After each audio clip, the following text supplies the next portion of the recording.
So one thing when starting out in leathercraft that I found difficult was trying to figure out what type of leather that I needed for a certain project because there's so many different options out there. So I'm gonna go over a few different ones from veg tan to chrome tan to see hopefully if it will help you out in deciding what type of leather you could use for your project. So first off, we're going to talk about veg tan leather. This is a natural process of tanning. This is probably like a 3.5 to 4 ounce, but we're not really talking about thickness, more just the leather itself. So this is for someone that wants to either hand dye their own leather, different colors, or do tooling and different designs on it. This is going to be probably the leather that you want to choose for something of that sort. And the main thing with veg tan is you want to choose this over a chrome tan if you're thinking about doing belts. Chrome tan will stretch, veg tan not so much. The only thing is you definitely want to get the thickness probably around like an 8 to 9 ounce on something like that for belts.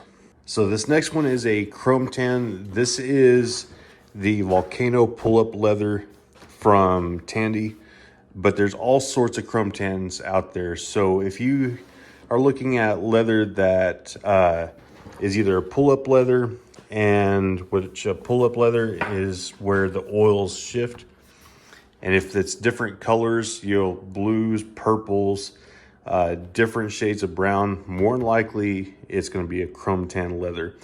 With your chrome tan leather, you want to stay away from making belts because the leather does stretch over time. I would actually suggest using these for bags, even some wallets, maybe some small coin purses, stuff of that sort. Just stay away from belts because it does stretch.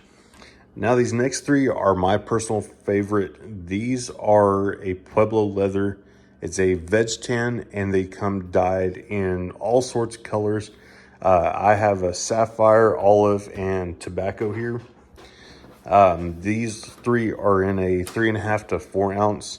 So they're perfect for the small goods that I make, like wallets, keychains, and sorts of, you know, along those lines, I guess you'd say. With it being a veg tan, you do get the stretch marks, you get the kind of inconsistencies that leather should have, instead of like a chrome tan where it's, you know, a little bit smoother. And again, you can use these for handbags, wallets. You probably could get away with the belt if you went with a 8 to 9 ounce. On this, with it being a veg tan leather, you're probably good to go on that.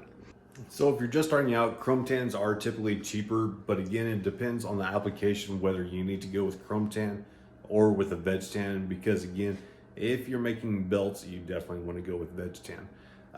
The Pueblo leather, the color ones, I did get from Rocky Mountain Leather Supply, not sponsored, just a really good place to get your leather.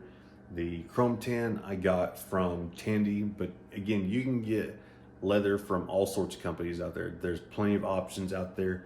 So guys, if you're getting value out of this type of content, I appreciate you hitting that subscribe button. Definitely click the thumbs up, and if you have a question, leave a comment below.